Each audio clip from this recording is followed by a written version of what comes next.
नमस्कार, बहुत बहुत स्वागत है आप सभी का। आप देख रहे हैं IBC 24। शाम के 7 बज रहे हैं और वक्त हो गया है मध्य प्रदेश के नंबर 1 बुलेटिन का, यानी कि मध्य प्रदेश में आज क्या हुआ। तो दिन भर की भागदौड़ के बाद मध्य प्रदेश की तमाम बड़ी खबरें क्या है, जाहिर सी बात है आप भी जानना चाहते होंगे, तो इस बुलेटिन में आपको मिलेगा MP की हर एक खबर का पूरा अपडेट। और सबसे पहले देख लेते हैं शाम 7 बजे की 7 बड़ी खबर।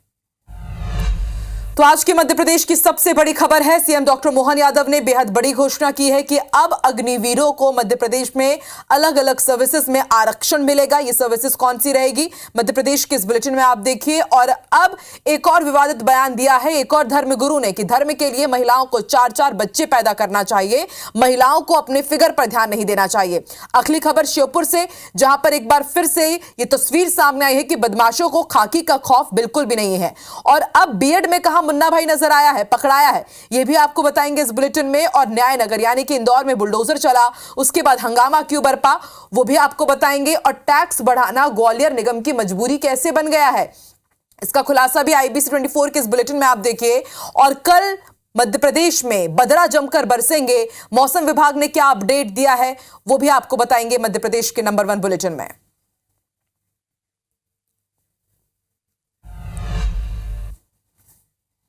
और बुलेटिन में सबसे पहले बात करेंगे अग्निवीरों के आरक्षण की।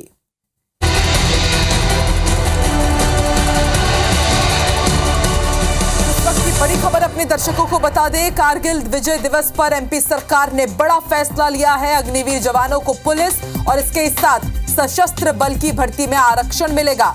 सीएम डॉक्टर मोहन यादव ने यह बयान दिया है। आपको बता दें आज कारगिल दिवस की 25वीं सालगिरह है और इस अवसर पर सरकार ने यह बड़ा फैसला लिया है। PM मोदी की मंशा अनुसार अग्निवीर जवानों को आरक्षण दिया जाएगा। तो एक तरफ प्रधानमंत्री नरेंद्र मोदी ने द्रास में आज कई बड़े ऐलान किए अग्निवीरों से जुड़े हुए, इसके साथ ही विपक्ष पर निशाना साधा। और अब आप देखिए किस तरह से मध्य प्रदेश में भी मोहन सरकार ने अग्निवीरों से जुड़ा हुआ ये बड़ा फैसला लिया है। कारगिल दिवस के अवसर पर सरकार ने फैसला लिया है कि अब पुलिस के साथ ही सशस्त्र बल सेवा में अग्निवीरों को आरक्षण मिलेगा।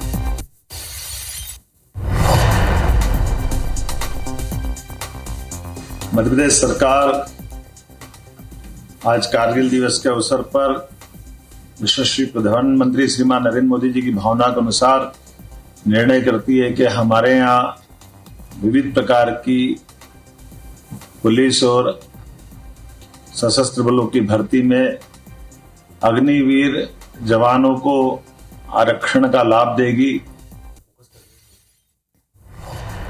तो आप सुन रहे थे सीएम डॉक्टर मोहन यादव को। उन्होंने बताया कि किस तरह से मध्य प्रदेश में अग्निवीरों को आरक्षण दिया जाएगा, उन्हें एक्स्ट्रा लाभ मिलेगा, पुलिस और सशस्त्र बलों की भर्ती में आरक्षण देंगे। लेकिन इसके बाद एक के बाद एक कई राजनीतिक प्रतिक्रियाएं भी आ रही है, वो भी अपने दर्शकों को सुनवाते हैं।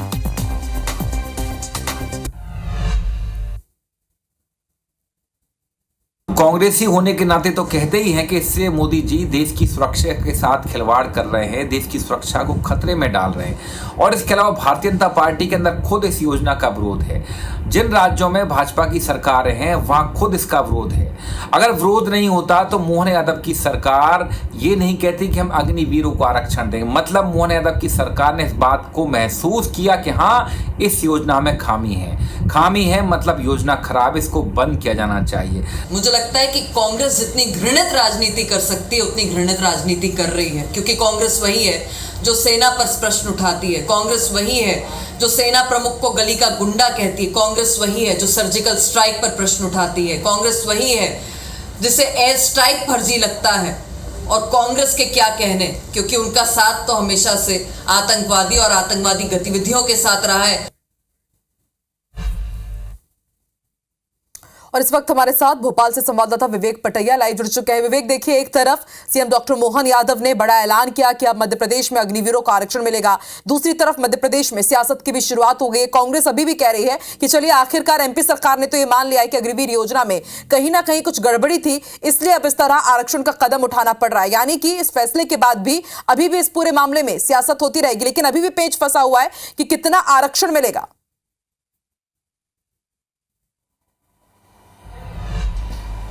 देखिए, आरक्षण की घोषणा हुई है। सशस्त्र पुलिस और मध्य प्रदेश पुलिस, इसके अलावा सरकार यदि चाहे तो और कहीं भी जो घोषणा मुख्यमंत्री ने डॉक्टर मोहन यादव ने की है वो मध्य प्रदेश पुलिस और सशस्त्र पुलिस को लेकर की है आज। और इस घोषणा के बाद कैसे आरक्षण मिलेगा, क्या होगा, इसके नियम अब तैयार किए जाएंगे और सरकार जल्द इस पूरे घोषणा के बाद जो है नियम बताकर जो है जब भर्तियां होगी उसमें इसको लागू किया जाएगा। लेकिन इस पूरी योजना को लेकर जिस तरह पिछले कई सालों से सियासत हो रही, जब से ये योजना आई लोकसभा चुनाव के पहले हमने देखा इस पर लगातार सियासत हुई, लोकसभा चुनाव के बाद जो है अब फिर सियासत शुरू हो गई। आज खुद प्रधानमंत्री ने कारगिल विजय दिवस पर कहा कि इस योजना को लेकर भ्रम फैलाया जा रहा है विपक्ष के द्वारा। और अब मध्य प्रदेश सरकार ने जब आरक्षण दिया तो उस पर भी सियासत शुरू हो गई है। कांग्रेस का साफ तौर पर कहना है कि इस योजना में खामियां हैं, तभी तो मध्य प्रदेश सरकार इसमें आरक्षण दे रही है। तो भाजपा आरोप लगा रही है कि हमेशा सेना से जुड़े मुद्दों पर कांग्रेस सियासत करती है, सेना का अपमान करती है। ये तो सियासत की बात होगी, लेकिन अग्निवीर योजना में जो अग्निवीर है उनको एक तरह से इसका फायदा तब मिलेगा जब प्रदेश में भर्तियां शुरू होगी और भर्तियों में उनको किस तरह इसका लाभ मिलेगा वो आने वाला वक्त बताएगा। लेकिन एक अच्छी पहल है ये, क्योंकि अग्निवीर योजना में 4 साल बाद जो है 75% अग्निवीरों को जो है बाहर के जो है किया जाएगा उस योजना से और 25% को सेना में वापस रखा जाएगा, ऐसा प्रावधान है। और ऐसे में उन 75% युवाओं में यदि मध्य प्रदेश के युवा है तो उनको मध्य प्रदेश में आकर नौकरी करने का जो है एक लाभ मिलेगा, क्योंकि वो ऑलरेडी ट्रेनिंग वाले होंगे, उनको 4 साल आर्मी की ट्रेनिंग मिली रहेगी, फोर्सेस की ट्रेनिंग मिली रहेगी। और ऐसे में मध्य प्रदेश सरकार में यदि पुलिस में या अन्य जो पुलिस बल है, सशस्त्र पुलिस बल है, उनमें यदि भर्ती होते हैं तो उसका लाभ सरकार को मिलेगा और उन युवाओं को भी एक तरह से रोजगार के अवसर खुलेंगे। तो ये उन युवाओं के लिए, हालांकि ये जब लागू होगा तब इसका प्रारूप क्या होगा बिल्कुल सभी को इंतजार है विवेक इसी बात का कि अब प्रारूप क्या रहेगा। जो आरक्षण की बात कही जा रही है, किस हिसाब से वो आरक्षण दिया जाएगा, कितना दिया जाएगा, और IBC 24 भी इससे जुड़ी हुई हर एक जानकारी अपने दर्शकों तक पहुंचाता रहेगा। चलिए आगे बढ़ते हैं, रुक करते हैं कुछ दूसरी खबरों का। उज्जैन में पंचायती अखाड़ा श्री निरंजनी के महामंडलेश्वर स्वामी प्रेमानंद जी महाराज के एक बयान से घमासान मच गया है। उज्जैन में कथा के दौरान उन्होंने विवादित बयान दे दिया। आखिर उन्होंने ऐसा क्या कहा है जिस पर सियासी घमासान मच गया है, जमकर बवाल हो रहा है, इस रिपोर्ट में देखिए। हमारी माताओं को एक नहीं कम से कम एक परिवार में 4-4 पुत्र होना चाहिए। उत्तर प्रदेश के 17 जिले हिंदू धर्म के नहीं रहे। पंचायती अखाड़ा श्री निरंजनी के महामंडलेश्वर स्वामी प्रेमानंद महाराज ने अजीबोगरीब विवादित बयान दे दिया है। दरअसल उज्जैन के बड़नगर में कथा के दौरान प्रेमानंद महाराज ने हिंदुओं को 4 बच्चे पैदा करने की सलाह दी है।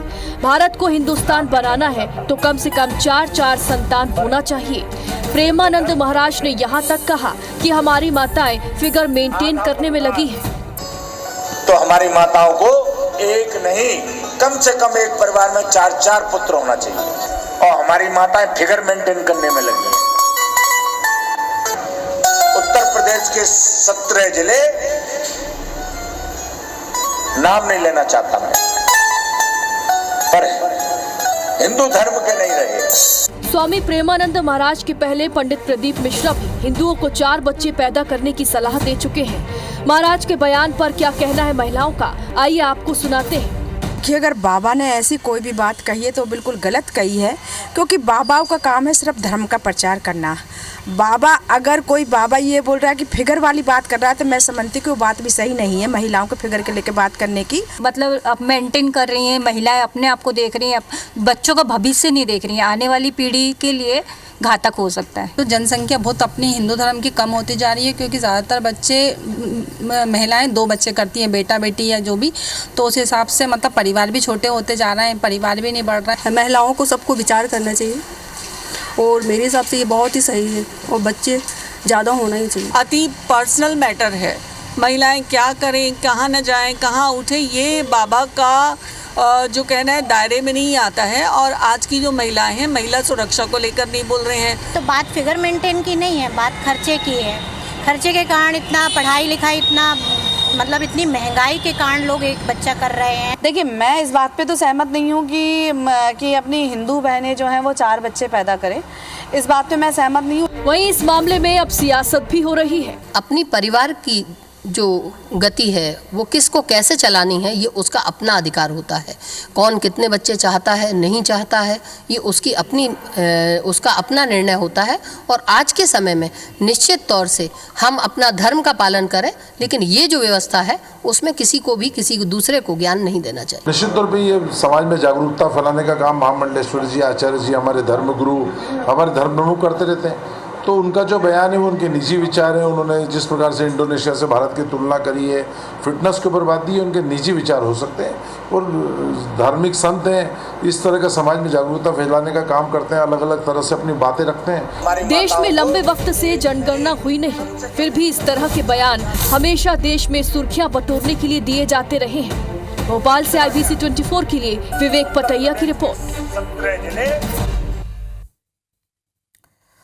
तो महामंडलेश्वर स्वामी प्रेमानंद जी महाराज के 4 बच्चे पैदा करने वाले बयान के बाद कई महिलाओं की प्रतिक्रियाएं सामने आई है। जहां कुछ महिलाएं स्वामी प्रेमानंद की सलाह से सहमत नजर आ रही हैं, तो वहीं कुछ महिलाएं इस बयान से सहमत नहीं है। महिलाओं का कहना है कि महंगाई के इस दौर में एक ही बच्चे की परवरिश करना मुश्किल है, तो वहीं कुछ महिलाएं इस बयान से सहमत है। सुनिए क्या कह रहे हैं। तो हमारी माताओं को खर्चे के कारण इतना पढ़ाई लिखाई इतनी महंगाई के कारण लोग एक बच्चा कर रहे हैं। और बात हिंदुओं की आती है तो ये हिंदुओं पर ही क्यों जवाबदारी रहती है हमेशा, और महिलाएं ही क्यों सोचें ये सब। प्रेमानंद जी ने जो चीज़ कहा है कि हिंदुओं की संख्या कम होती जा रही है, वो मैं बिल्कुल सही मानती हूँ। जैसा कि उन्होंने कहा है, मैं उनकी बात का समर्थन देती हूँ। एटलीस्ट यदि हम 4 बच्चे ना कर सकें तो कम से कम 2 बच्चे तो हमें करने ही चाहिए। 3-4 बच्चे करने लगी तो वो पूरी तरह से घर में घर में बंद हो जाएंगी, क्योंकि बच्चों की परवरिश भी बहुत बड़ी चीज़ है। इसी बीच अब रुक कर लेते हैं शिवपुरी का। बड़ी खबर मिल रही है, नशा तस्करों के खिलाफ बड़ी कार्रवाई की गई है। 2 महीने में 26 बड़ी कार्रवाई हुई है और अब इसके लिए एसपी ने बाकायदा एक हेल्पलाइन नंबर जारी कर दिया है कि यदि कोई भी तस्करों की सूचना देगा तो उन्हें 5 से 10 हजार रुपए के इनाम भी दिया जाएगा। 2 महीने में 26 बड़ी कार्रवाई के बाद अब इस पूरे नेक्सस का भंडाफोड़ करने के लिए एसपी ने बाकायदा एक हेल्पलाइन नंबर जारी किया है और ये कहा गया है कि यदि कोई भी तस्करों की सूचना देगा तो उन्हें 5 से 10 हजार रुपए तक का इनाम भी मिलेगा।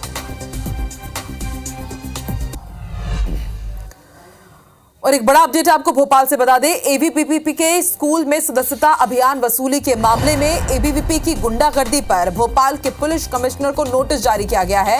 एमपी मानव अधिकार आयोग ने नोटिस जारी किया है और जवाब मांगा है। आपको हमने कल खबर दिखाई थी कि किस तरह से एबीवीपी के कार्यकर्ताओं ने निजी स्कूल के संचालक पर जानलेवा हमला कर दिया था, उन्हें कांच फेंक कर मारे गए थे, जिससे काफी लहूलुहान वो हो गए थे। और अब इस पूरे मामले में एबीवीपी की गुंडागर्दी के मामले में भोपाल पुलिस कमिश्नर को नोटिस जारी किया गया है। मध्य प्रदेश मानव अधिकार आयोग की तरफ से नोटिस जारी किया गया है और जवाब मांगा है।